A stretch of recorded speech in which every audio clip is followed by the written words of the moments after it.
তো hello guys, welcome back to my new blog. আজ আমাদের বিষ্ণুপুরে গিয়ে শপিং করার কথা ছিল, তো আমার পরম বন্ধু আমাকে নিতে চলে এসেছে বাড়িতে।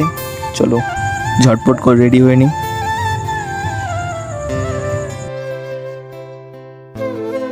ও তো আবার হেলমেট আনতেই ভুলে গিয়েছিল, আবারও বাড়ি গিয়ে হেলমেট নিল।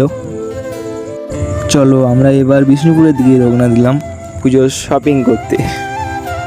তো আমরা মোট 4 জন যাচ্ছিলাম শপিং করতে, মা, বাবা এবং আমরা 2 বন্ধু।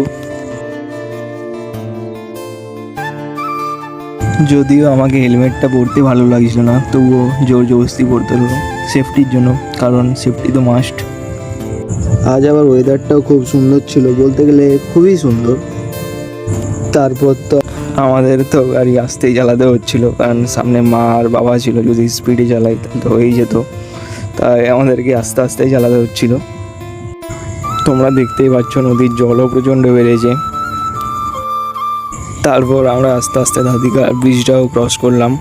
তারপর আমরা ধাদিকা বেরোনোর পর একটা পেট্রোল পাম্পে গেলাম পেট্রোল ভরতে গাড়িতে।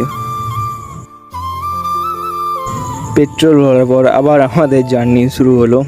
চলো